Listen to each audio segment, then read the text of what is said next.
بسم اللہ الرحمن الرحیم ثم بین حکم الاستحاضۃ فقال لا تمنعوا صلاۃ وصوما ووطیا۔ پھر ماتن علیہ الرحمٰ نے استحاضہ کا حکم بیان کیا تو فرمایا کہ استحاضہ نماز، روزے اور وطی سے نہیں روکتا ہے، یعنی اگر استحاضہ کا خون آ رہا ہو تو اس وقت نماز بھی ادا کر سکتے ہیں، روزہ بھی رکھ سکتے ہیں، اور جس کو یہ خون آئے اس سے وطی بھی کی جا سکتی ہے۔ ان میں سے کسی بھی چیز کو استحاضہ نہیں روکتا ہے۔ وَمَن لَّمْ يَمْضِ عَلَيْهِ وَقْتُ فَرْضٍ إِلَّا وَبِهِ حَدَثٌ مِّنْ اسْتِحَاضَةٍ أَوْ رُعَافٍ أَوْ نَحْوِهِمَا يَتَوَضَّأُ لِوَقْتِ كُلِّ فَرْضٍ۔ اور وہ شخص جس کے اوپر کسی فرض کا وقت نہ گزرتا ہو مگر اس حال میں کہ اس کے ساتھ کوئی حدث ہو، جیسے کہ استحاضہ یا نقصیر یا ان کے مثل کوئی اور چیز، کوئی اور حدث، تو وہ ہر فرض کے وقت کے لیے وضو کرے گا۔ یہاں سے معذور کا حکم یا مستحاضہ کا حکم کہ وضو کرنے کے سلسلے میں، اور یہ کہ استحاضہ کے خون سے غسل واجب نہیں ہوتا ہے، اس کو بیان کر رہے ہیں کہ جب کسی شخص پر ہر فرض نماز کا وقت اس حال میں گزرتا ہو کہ اس فرض نماز کے اندر یا تو استحاضہ کا خون آ رہا ہو، یعنی وہ عورت ہو اور اس سے ایک فرض نماز کا کوئی سا بھی وقت استحاضہ کے خون سے خالی نہ گزرتا ہو، ٹھیک ہے، یعنی پورا وقت اس سے خالی نہ رہتا ہو، ٹھیک ہے، ایک لمحے کے لیے ہی صحیح، لیکن اگر ہر فرض نماز کے پورے وقت کے اندر ایک لمحے کے لیے بھی اگر خون آ گیا تو وہ مستحاضہ کے حکم میں ہے، اس کا حکم آگے انہوں نے بیان کیا ہے۔ ایسے ہی کوئی معذور ہو، جیسے کسی کی نقصیر پھوٹتی ہو، ناک سے خون نکلتا ہو، اور ہر فرض نماز کے پورے وقت کے اندر کبھی نہ کبھی خون آ ہی جاتا ہے ناک سے، ٹھیک ہے، کوئی بھی فرض نماز کا وقت جیسے ہی آتا ہے تو وہ خون اس پورے وقت میں ایک لمحے کے لیے ہی صحیح، لیکن ہر فرض نماز کے وقت میں وہ آ ہی جاتا ہے، یا یہ کہہ لیں کہ ہر نماز کے وقت میں وہ خون آ ہی جاتا ہے، ٹھیک ہے، کوئی بھی پورا وقت جو ہے اس خون سے خالی نہیں گزرتا۔ جب ایسا ہے تو یہ سب معذور کے حکم میں ہے۔ معذور کا حکم کیا ہے کہ یتوضأ لوقت کل فرض، ہر نماز کے وقت کے لیے وہ وضو کرے گا۔ مطلب یہ کہ اگر کسی کو استحاضہ کا خون کسی کو آ رہا ہے اور وہ مستحاضہ ہو چکی ہے، اور مستحاضہ کب ہوگی؟ جب خون جو ہے ہر وقت میں آتا ہو، ٹھیک ہے، برابر آتا رہتا ہو یہ ضروری نہیں ہے، بلکہ اگر ہر فرض نماز کے وقت میں ایک لمحے کے لیے بھی اگر خون آ گیا، ٹھیک ہے، یعنی کوئی بھی فرض نماز کا پورا وقت جو ہے بنا خون کے نہیں گزرتا ہے، اس میں خون آ ہی جاتا ہے، اگر ایسا ہے تو وہ مستحاضہ کے حکم میں ہے، ٹھیک ہے۔ تو یہ حکم مستحاضہ کا بھی ہے کہ ہر فرض نماز کے وقت کے لیے وہ وضو کرے، ٹھیک ہے، اور یہی حکم نقصیر پھوٹنے والے کا بھی ہے، اور ایسے ہی جتنے بھی معذور لوگ ہیں ان سب کا حکم یہی ہے۔ جیسے کہ کسی کو اگر قطرے آنے کا، پیشاب کے قطرے ٹپکنے کا کسی کو اگر بیماری ہے اس کی، تو اس کے لیے بھی یہی حکم ہے کہ وہ ہر فرض کے وقت کے لیے وضو کرے گا۔ مطلب یہ کہ اگر کوئی شخص ایسا ہے کہ اسے اس طرح سے پیشاب کے قطرے ٹپکتے ہیں کہ کوئی بھی فرض نماز کا وقت اس سے خالی نہیں جاتا ہے، بلکہ ایک نہ ایک مرتبہ اسے یہ چیز لاحق ہو ہی جاتی ہے ہر فرض نماز کے وقت کے اندر، تو ایسی صورت میں وہ بھی معذور کے حکم میں ہوگا، اور اس کے لیے بھی حکم یہی ہے کہ وہ ہر فرض کے وقت کے لیے وضو کرے، اور یہ ضروری نہیں ہے کہ جب بھی قطرہ آئے تو اس کا وضو ٹوٹ جائے گا اور دوبارہ اسے وضو کرنا پڑے گا، یا ایسے ہی مستحاضہ ہے کہ جب بھی اسے خون آئے اس کا وضو ٹوٹ جائے گا، یہ ضروری نہیں ہے، بلکہ جب وقت نکل جائے گا تب اس کا وضو ٹوٹے گا، ٹھیک ہے۔ اگر اس نے ایک مرتبہ وقت کے داخل ہونے سے پہلے یا پھر بعد میں وضو کر لیا تو جب تک وہ نماز کا وقت باقی ہے تب تک اس کا وضو باقی ہے، چاہے بیچ میں یہ جو حدث ہے جیسے کہ نکسیر پھوٹنا یہ پھوٹے یا پھر استحاضہ کا خون آئے یا نہ آئے، یا قطرے اگر کسی کو ٹپکنے کی بیماری ہے تو قطرے آئے یا نہ آئے، ہر صورت میں اس کا وضو باقی رہے گا جب تک کہ اس نماز کا وقت نہ نکل جائے، ٹھیک ہے۔ تو یہ معذور کا حکم ہے، اور مستحاضہ کا حکم ہے کہ ہر نماز کے وقت کے لیے وضو کریں گے یہ لوگ، جب بھی یہ چیز لاحق ہو تب وضو نہیں کریں گے۔ احتراز عن قول الشافعی فإن عنده يتوضأ لكل فرض ويصلي النوافل بتبعیۃ الفرض، یہ امام شافعی علیہ رحمہ کے قول سے احتراز ہے، کیونکہ امام شافعی علیہ رحمہ کے نزدیک وہ ہر فرض کے لیے وضو کرے گا، ایسے لوگ ہر فرض کے لیے وضو کریں گے، ہر فرض نماز کے لیے وضو کریں گے اور نوافل کو فرائض کی تبعیت میں پڑھیں گے۔ مطلب یہ کہ امام شافعی علیہ رحمہ کا مذہب اس سلسلے میں یہ ہے کہ اگر کوئی معذور ہے یا مستحاضہ ہے تو اس کے لیے یہ حکم ہے کہ جب بھی کوئی فرض نماز وہ ادا کرنا چاہے تو اس وقت وہ وضو کرے، وضو کرنے کے بعد اگر اس نے وضو کر لیا اور فرض نماز پڑھ لی تو اگر نفل پڑھنی ہے تو نفل بھی اسی وضو سے وہ پڑھ سکتا ہے، ٹھیک ہے، کہ وہ نوافل جو ہے یہ فرض کے تابع ہوتے ہیں، اور نوافل کے اندر سنت مستحب یہ سب کے سب داخل ہیں، ٹھیک ہے۔ تو اگر کسی نے کوئی فرض نماز ادا کرنے کے لیے وضو کیا تو امام شافعی علیہ رحمہ فرماتے ہیں کہ جیسے ہی اس نے فرض نماز ادا کر لی اور سنت وغیرہ اسے ادا کرنی ہے تو سنت وغیرہ ادا کر لیا تو اب اس کا وضو نہ رہے گا باقی۔ اب دوسری فرض نماز اگر دوبارہ اسے پڑھنی ہو تو پھر اس کے بعد اس کے لیے وہ دوبارہ وضو کرے، ٹھیک ہے۔ ہمارے یہاں کیا ہے کہ اگر ایک وقت میں اس نے وضو کر لیا تو جب تک وہ وقت نہ نکل جائے گا تب تک اس کا وضو باقی رہے گا، بھلے ہی اس میں وہ کتنی بھی فرض نمازیں پڑھ لے، ٹھیک ہے۔ تو یہ امام شافعی علیہ رحمہ کے قول سے اعتراض ہے کہ ان کا قول یہ ہے کہ ہر فرض نماز کے لیے وضو کرے، اور ہمارا قول یہ ہے کہ ہر فرض نماز کے وقت کے لیے وضو کرے، یعنی ہر نماز کے وقت کے لیے وضو کرے۔ جیسے ہی ایک نماز کا وقت نکلا تو وضو ٹوٹ گیا، اب جب اس نے دوبارہ وضو کیا تو جب تک نماز کا وقت دوبارہ نہیں نکلے گا تب تک اس کا وضو نہیں ٹوٹے گا، پھر جب وقت نکل گیا پھر وضو ٹوٹ گیا، پھر دوبارہ اگر اس نے وضو کر لیا تو پھر جب تک اگلی نماز کا وقت نہ نکل جائے گا تب تک اس کا وضو نہیں ٹوٹے گا۔ تو اور یہ حکم اس وقت ہے جب کہ اس کے علاوہ کوئی اور حدث لاحق نہ ہو، ٹھیک ہے، یعنی عذر والی چیزیں جیسے کہ استحاضہ کا خون ہے یا نکسیر کا خون ہے یہی سب آئیں تو اس وقت یہ حکم ہے۔ اس کے علاوہ اگر کوئی اور دوسری چیز ہو گئی جیسے استنجا وغیرہ کرنے کی حاجت ہوئی تو ان صورتوں کے اندر وضو جیسے عام حالتوں میں ٹوٹ جاتا ہے ویسے ہی اس میں بھی ٹوٹ جائے گا، ٹھیک ہے۔ یہ حکم اسی وجہ سے ہے کیونکہ اس کی یہاں پر ضرورت ہے، ٹھیک ہے، تو ضرورت کے پیش نظر، کیونکہ اگر کسی کے ساتھ ایسا ہوا کہ ہر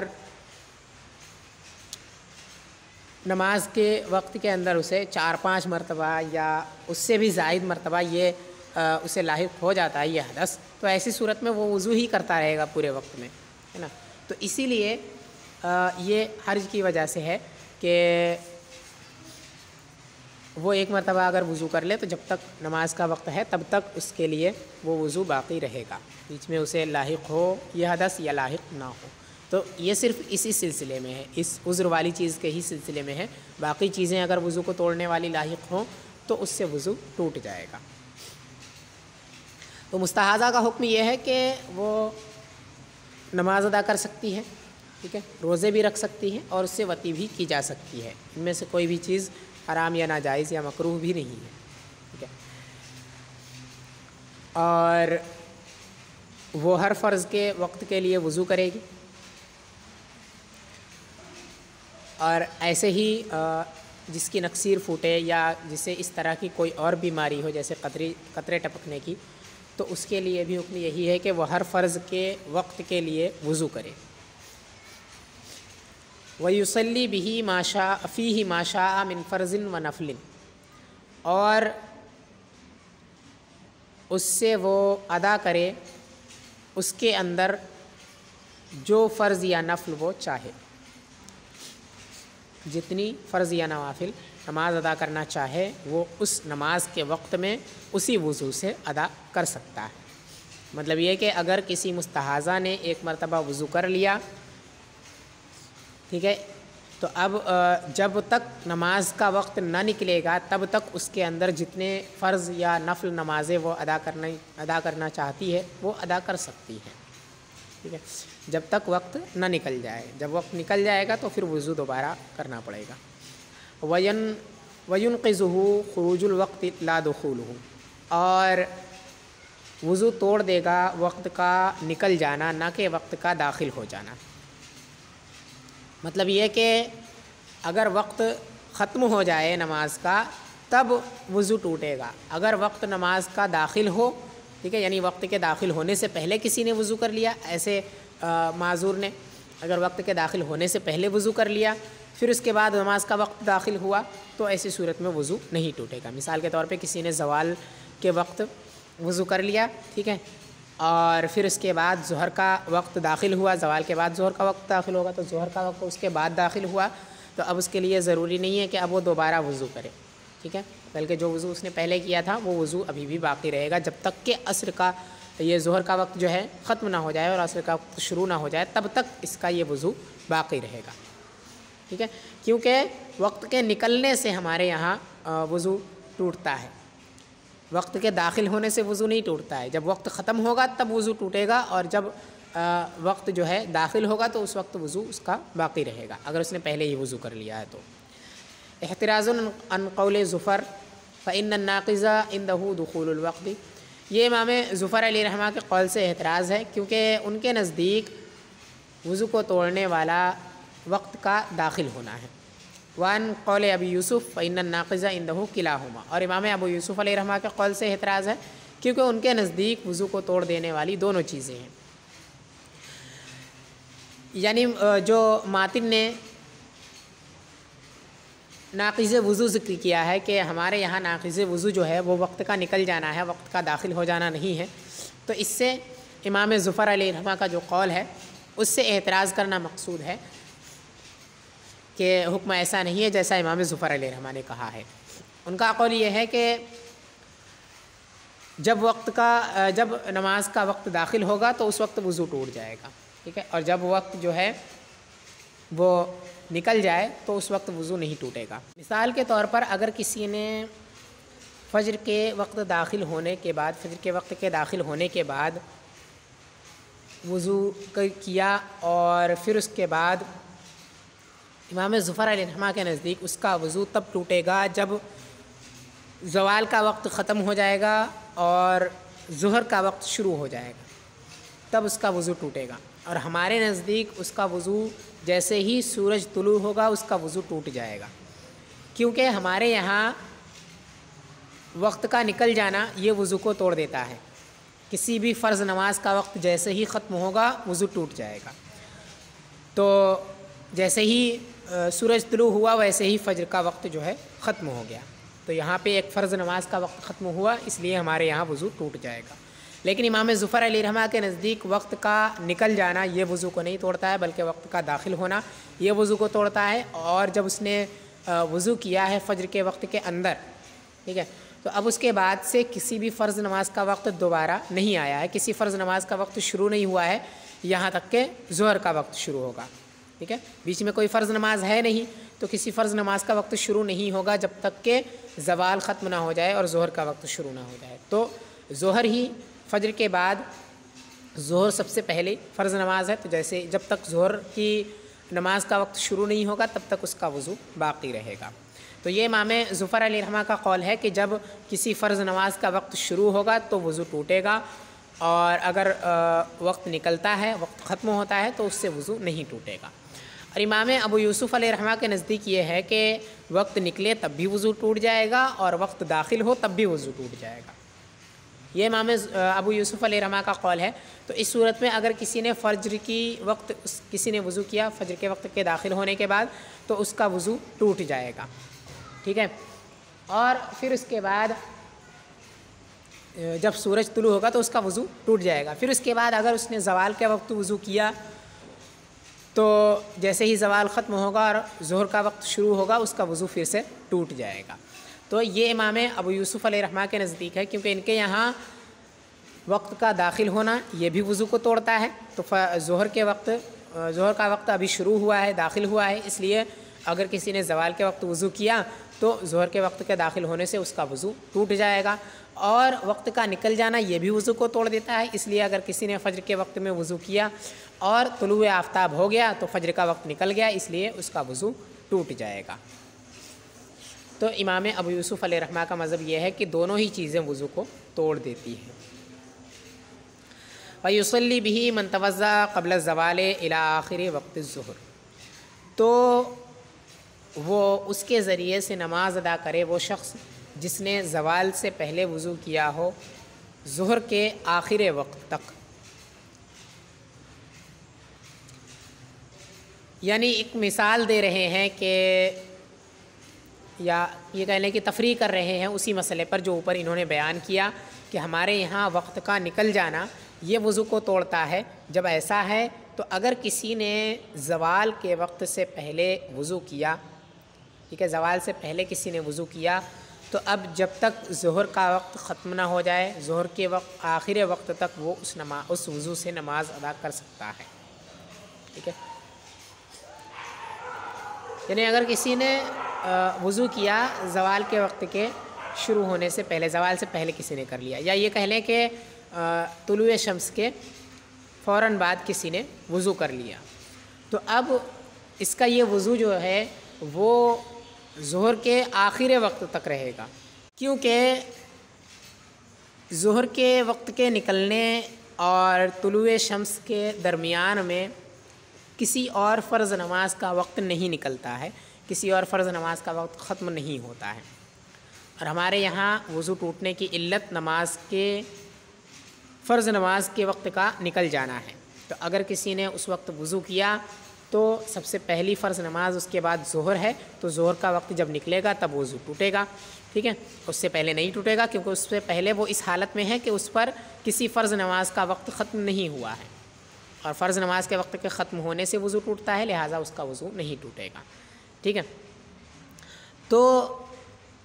اگر کسی نے زوال سے پہلے وضو کر لیا تو اس کا وضو ظہر کے آخر وقت تک رہے گا، کیونکہ یہاں پہ ظہر کا وقت داخل تو ہوا ہے لیکن ظہر کا وقت ابھی نکلا نہیں ہے، اور ہمارے یہاں جو وضو ٹوٹنے کی علت ہے وہ کسی بھی فرض نماز کے وقت کا نکل جانا ہے، اور یہاں وقت نہیں نکلا ہے، لہٰذا اس کا وضو باقی رہے گا، اس کا وضو نہیں ٹوٹے گا۔ خلافاً لأبی یوسف و ظفر فإنه حصل دخول الوقت للخروج، امام ابو یوسف اور امام ظفر علیہم الرحمہ کے خلاف، کیونکہ وقت کا داخل ہونا حاصل ہو چکا ہے، خروج نہیں ہوا ہے۔ یعنی امام ابو یوسف اور امام ظفر علیہ الرحمہ کے خلاف یہ مسئلہ ہے، ان کے یہاں اس صورت میں وضو ٹوٹ جائے گا۔ اگر کسی نے زوال سے پہلے وضو کیا اور وقت ظہر کا شروع ہو گیا تو ان دونوں کے نزدیک، امام ابو یوسف علیہ الرحمہ کے نزدیک اور امام ظفر علیہ الرحمہ کے نزدیک، دونوں کے نزدیک وضو جو ہے وہ ٹوٹ جائے گا، کیونکہ یہاں پہ ظہر کے وقت کا داخل ہو جانا، شروع ہو جانا یہ ثابت ہو چکا ہے، اور دونوں کے نزدیک کسی بھی فرض نماز کا وقت شروع ہو جانا یہ وضو کو توڑ دیتا ہے، ٹھیک ہے۔ امام ظفر علیہ الرحمہ کے نزدیک تو صرف دخول توڑتا ہے، اور امام ابو یوسف علیہ الرحمہ کے نزدیک دخول اور خروج دونوں توڑتا ہے۔ تو دخول متحقق ہو چکا ہے تو دونوں کے نزدیک وضو جو ہے وہ ٹوٹ جائے گا، یعنی جب اس نے زوال سے پہلے وضو کیا تو زوال کا وقت ختم ہوا تو ظہر کا وقت شروع ہو گیا، ظہر کا وقت جیسے ہی شروع ہوا تو امام ابو یوسف علیہ الرحمہ کے نزدیک اور امام ظفر علیہ الرحمہ کے نزدیک دونوں کے نزدیک وضو ٹوٹ گیا، کیونکہ ایک فرض نماز کے وقت کا شروع ہونا ثابت ہو چکا ہے، اور دونوں کے نزدیک فرض نماز کا شروع ہو جانا، فرض نماز کے وقت کا شروع ہو جانا یہ وضو کو توڑ دیتا ہے معذور کے، لہذا اس کا وضو ٹوٹ جائے گا۔ لا بعد طلوع الشمس من توضأ قبلہ، نہ کہ طلوع شمس کے بعد جس نے طلوع شمس سے پہلے وضو کیا، یعنی طلوع شمس سے پہلے اگر کسی نے وضو کیا تو طلوع شمس کے بعد وہ نماز ادا نہیں کر سکتا ہے، ٹھیک ہے، کیونکہ طلوع شمس جیسے ہی ہوا اس کا وضو ٹوٹ گیا۔ ہمارے یہاں وقت کا نکل جانا یہ وضو کو توڑ دیتا ہے، اور جیسے ہی طلوع شمس ہوا ویسے ہی فجر کا وقت جو ہے وہ نکل گیا. جب فجر کا وقت نکل گیا تو وضو بھی ٹوٹ گیا. ای من توضأ قبل طلوع الشمس لیکن بعد طلوع الفجر خلافا للزفر، یعنی جس نے وضو کیا طلوع شمس سے پہلے بلکہ طلوع فجر کے بعد، یہ امام ظفر علیہ رحمہ کے خلاف ہے یہ مسئلہ. یعنی اگر کسی نے طلوع شمس سے پہلے وضو کر لیا، بلکہ یہ کہہ لیں کہ فجر کے طلوع ہونے کے فوراً بعد کسی نے وضو کر لیا، تو اب وہ سورج کے طلوع ہونے کے بعد اس وضو سے نماز ادا نہیں کر سکتا ہے، اس کا وضو ٹوٹ جائے گا. ٹھیک ہے. فَإِنَّهُ وَجَدَ النَّاقِضُ عِندَنَا وَعِندَ أَبِي يُوسُف وَهُوَ الْخُرُوجُ، کیونکہ ہمارے اور امام ابو یوسف علیہ رحمہ کے نزدیک وضو کو توڑ دینے والی چیز پالی گئی ہے اور وہ وقت کا نکل جانا ہے. لا عند ظفر، امام ظفر علیہ رحمہ کے نزدیک وضو کو توڑ دینے والی چیز نہیں پائی گئی، کیونکہ ان کے یہاں فإن الناقض عنده الدخول، کیونکہ ان کے یہاں وضو کو توڑ دینے والی جو چیز ہے وہ وقت کا داخل ہو جانا ہے. ولم يحصل، اور وہ یہاں حاصل نہیں ہوا. مطلب یہ کہ ہمارے یہاں وقت کا نکل جانا یہ وضو کو توڑتا ہے، اور امام ابو یوسف علیہ رحمہ کے نزدیک بھی، امام ابو یوسف علیہ رحمہ کے یہاں دونوں ہیں تو یہ بھی ہوگا. ٹھیک ہے. جب داخل ہونا اور خارج ہونا دونوں ہے تو خارج ہونا بھی اسی میں ہے. تو ہمارے یہاں اور امام ابو یوسف علیہ رحمہ کے یہاں اس صورت میں وضو ٹوٹ جائے گا، کیونکہ یہاں وقت کا نکل جانا یہ ثابت ہو چکا ہے کہ جو فجر کا وقت ہے یہ نکل چکا ہے. اگر کسی نے فجر کے وقت کے نکلنے سے پہلے، یا یہ کہہ لیں کہ جیسے ہی فجر کا وقت داخل ہوا ویسے ہی اس نے وضو کر لیا، تو اس کے بعد جب طلوع شمس ہوا تو طلوع شمس سے چونکہ فجر کا وقت ختم ہو جاتا ہے، لہٰذا فجر کے وقت کا ختم ہونا یہ متحقق ہو چکا، جو کہ ایک فرض نماز کے وقت کا ختم ہو جانا ہے. اور ہمارے یہاں فرض نماز کے وقت کا نکل جانا یہ وضو کو توڑ دیتا ہے، امام ابو یوسف علیہ رحمہ کے یہاں بھی، لہٰذا ہم دونوں کے یہاں وضو ٹوٹ جائے گا. امام ظفر علیہ رحمہ کے یہ خلاف یہ مسئلہ ہے، کیونکہ امام ظفر علیہ رحمہ کے نزدیک وقت کا نکل جانا یہ وضو کو نہیں توڑتا ہے، اور یہاں پہ صرف وقت کا نکل جانا ثابت ہوا ہے، لہٰذا ان کے یہاں وضو نہیں ٹوٹے گا، بلکہ ان کے یہاں وقت کا داخل ہونا یہ وضو کو توڑتا ہے، فرض نماز کے وقت کا داخل ہونا. اور یہاں پہ کسی فرض نماز کا وقت داخل نہیں ہوا ہے، کیونکہ فجر کا وقت پہلے ہی داخل ہو چکا تھا. ٹھیک ہے. اور پھر اس کے بعد کوئی بیچ میں فرض نماز ہے ہی نہیں. اب اس کے بعد جو فرض نماز ہے وہ ظہر ہے، اور ظہر کا وقت ابھی داخل نہیں ہوا ہے، لہٰذا اس کا وضو امام ابو ظفر علیہ رحمہ کے نزدیک باقی رہے گا، کیونکہ ان کے نزدیک جو وضو کو توڑ دینے والی چیز ہے وہ حاصل نہیں ہوئی ہے، جو کہ وقت کا داخل ہونا ہے، لہٰذا اس کا وضو نہیں ٹوٹے گا امام ظفر علیہ رحمہ کے نزدیک. اور ہم دونوں کے یہاں وضو کو توڑ دینے والی چیز پائی جا چکی ہے، اس لیے وضو ٹوٹ جائے گا، جو کہ وقت کا نکل جانا ہے، اور یہاں فجر کا وقت نکل چکا ہے. والنفاس هو دم يعقب الولد ولا حد لأقله وأكثره 40 يوما خلافا للشافعي إذ أكثره 60 يوما عنده. اور نفاس یہ ایسا خون ہے جو بچے کی ولادت کے بعد آتا ہے، اور اس کی کوئی اقل حد نہیں ہے، اقل مدت نہیں ہے، اور اس کی اکثر مدت 40 دن ہے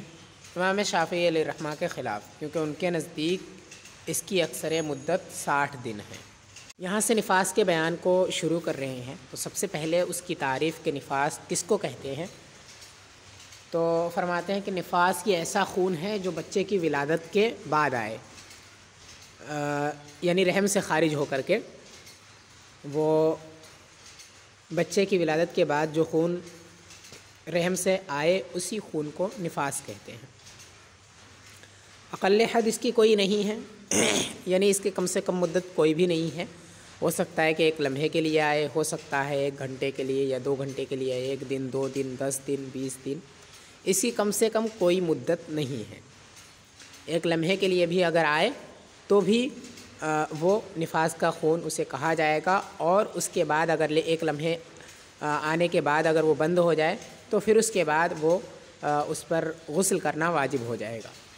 اور وہ پاک ہو جائے گی. ٹھیک ہے. تو اس کی اقل مدت کوئی نہیں ہے، کم سے کم کتنی بھی دیر وہ خون آ سکتا ہے، لیکن اکثر مدت اس کی متعین ہے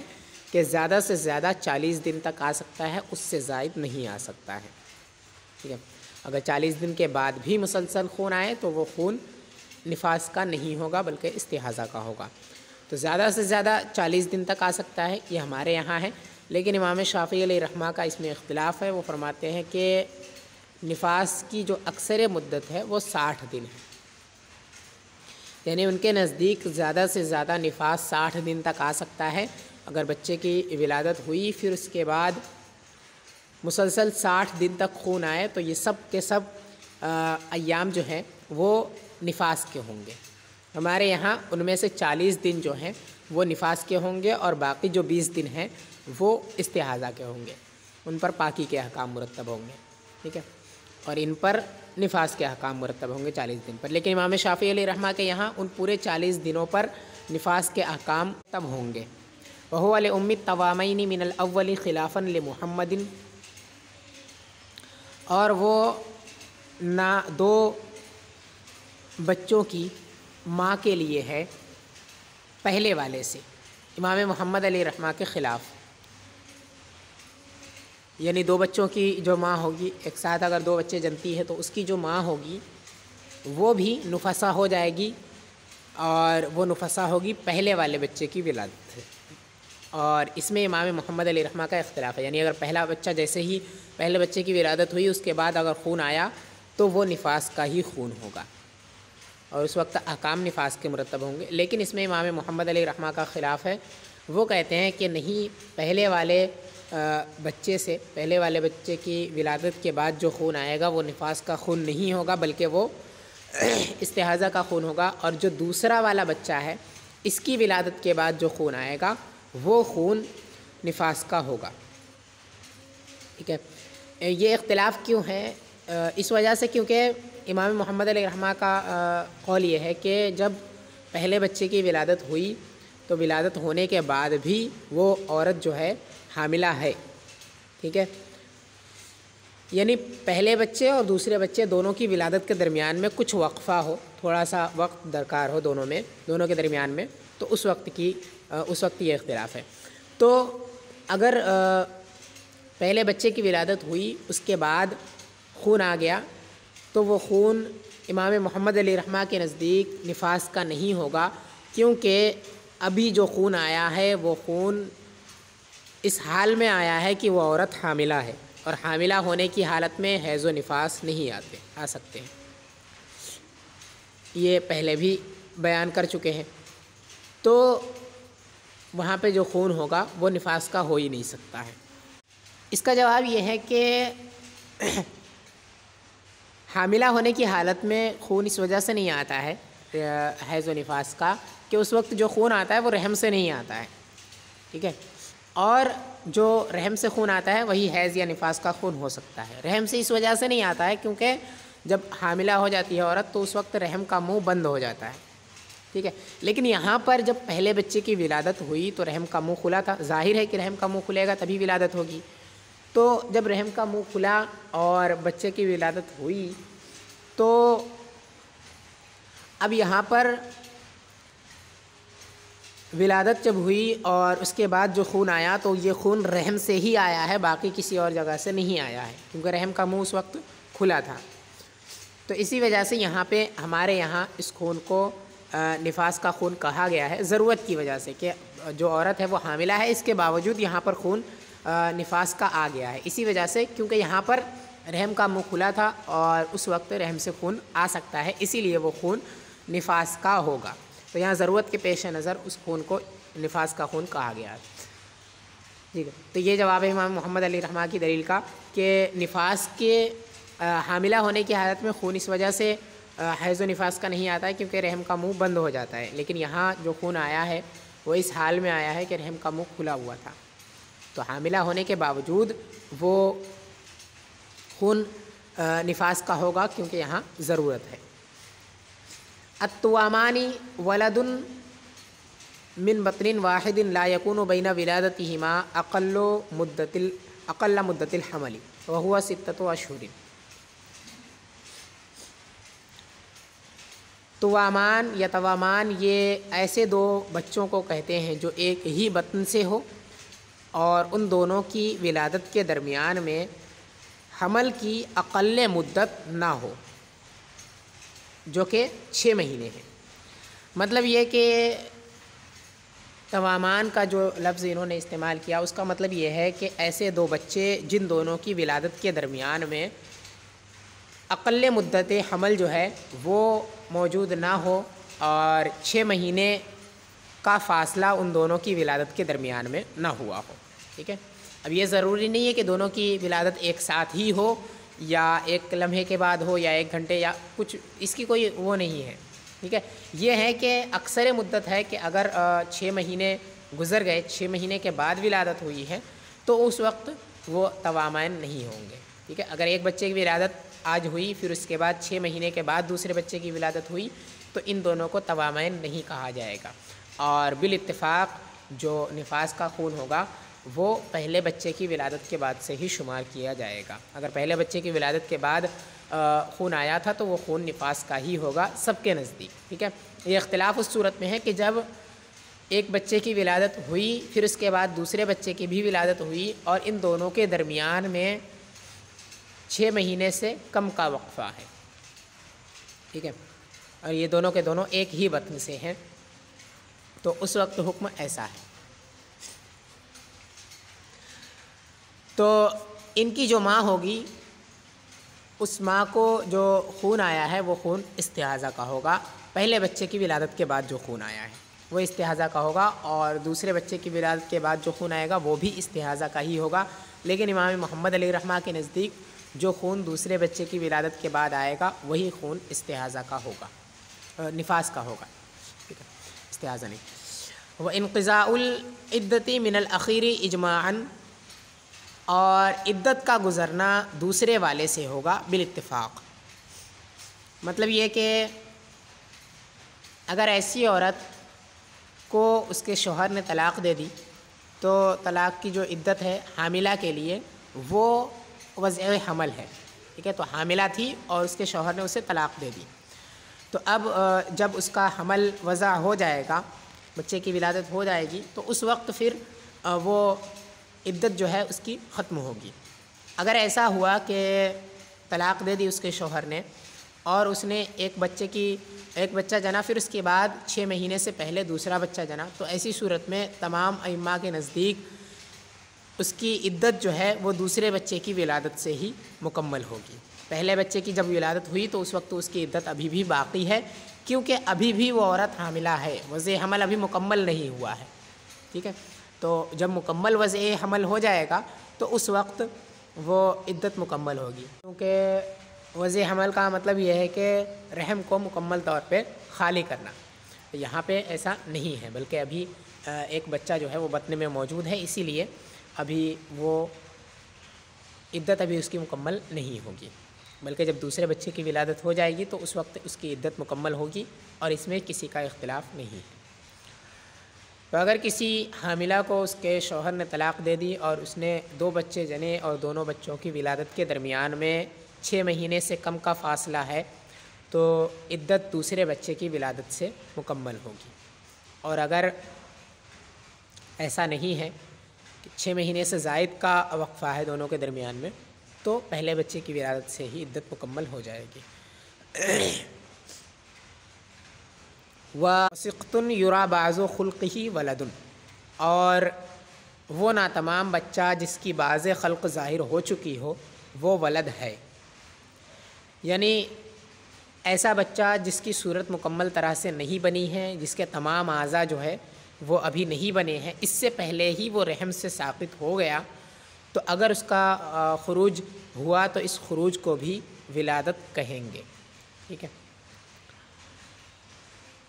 ای سقط مبتدأ یرا صفتہ ولد خبرہ، اس کی ترکیب میں کہتے ہیں کہ یعنی سقطن جو ہے یہ مبتدا ہے، ٹھیک ہے، یرا یہ مبتدا کی صفت ہے، یعنی سقطن کی صفت ہے کہ سقطن یرا بعض خلقہ، ایسا ناتمام بچہ جس کی بعض خلق ظاہر ہو چکی ہو، ایسا بچہ ولد ہے، ولد اس کی خبر ہے۔ فتصیرو ہیا بہی نفساء والامۃ ام الولد ویقع المعلق بالولد،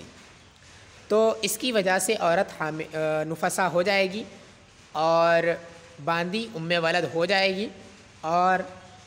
معلق بالولد جو ہے وہ واقع ہو جائے گی۔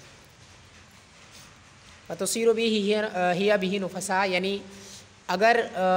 کسی عورت کو اس طرح سے ناتمام بچہ پیدا ہوا، ٹھیک ہے، تو اس کے بعد اگر خون آیا تو اس خون کو بھی نفاس کا خون کہا جائے گا اور وہ عورت نفاس والی ہو جائے گی، ٹھیک ہے۔ ایسا ناتمام بچہ اگر ساقط ہوا کہ جس کی باز خلق ظاہر ہو چکی تھی، ٹھیک ہے، تو اس کے بعد اگر خون آیا تو اس خون کو بھی نفاس کا خون کہیں گے، اور جس کو اس طرح سے بچہ پیدا ہوا وہ نفاس والی ہوگی۔ والامۃ ام الولدی، اور باندی کو اگر اس طرح سے بچہ پیدا ہوا تو وہ ام ولد ہو جائے گی۔ مطلب یہ کہ اگر کسی باندی کو کوئی ناتمام بچہ ہوا جس کی باز خلق ظاہر ہو چکی ہے، بعض اعضاء اس کے ظاہر ہو چکے ہیں، اور جو آقا ہے اس نے دعویٰ کر دیا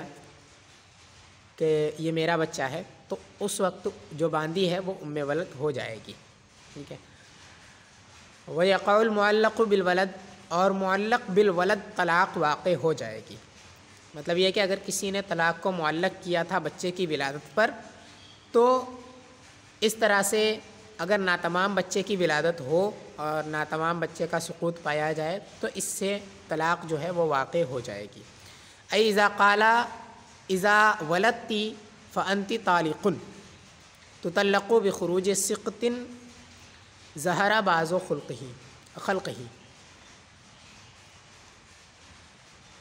یعنی جب شوہر نے کہا کہ جب تجھے ولادت ہو تو تو طلاق والی ہے، تو اسے طلاق پڑ جائے گی، وہ طلاق والی ہو جائے گی ایسے ناتمام بچے کے خارج ہونے سے جس کے بعض اعضاء ظاہر ہو چکے ہوں۔ مطلب یہ کہ شوہر نے کہا کہ جب اگر تجھے ولادت ہو تو تو طلاق والی ہے، تو ایسا ناتمام بچہ پیدا ہوا جس کے بعض اعضاء ظاہر ہوئے ہیں اور بعض ظاہر نہیں ہوئے ہیں، تو اس سے بھی طلاق واقع ہو جائے گی، کیونکہ اس سے پہلے ہی بتا دیا کہ یہاں پہ جو بچہ ہے اس کو بھی ولد کہا جائے گا اور اس خروج کو بھی ولادت کہا جاتا ہے، اسی لیے یہاں پہ ولادت جو ہے وہ متحقق ہو چکی ہے اور اس نے طلاق کو معلق کیا تھا ولادت پر، تو طلاق جو ہے وہ واقع ہو جائے گی کیونکہ ولادت متحقق ہو چکی ہے۔ وتنقضی العدۃ بہ، اور اس کے ذریعے سے عدت مکمل ہو جائے گی، عدت گزر جائے گی۔ ای اذا طلقها زوجها تنقضی عدتها بخروج هذه السقط، یعنی جب اس کے شوہر نے طلاق دی تو اس کی عدت مکمل ہو جائے گی اس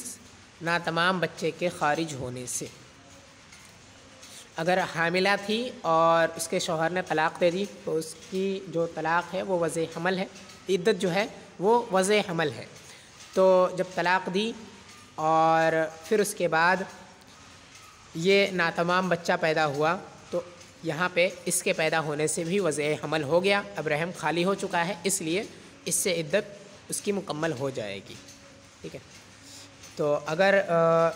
کسی عورت کو، کسی حاملہ عورت کو اس کا شوہر طلاق دے دے اور اس سے ناتمام بچہ پیدا ہو تو اس سے عدت اس کی مکمل ہو جائے گی۔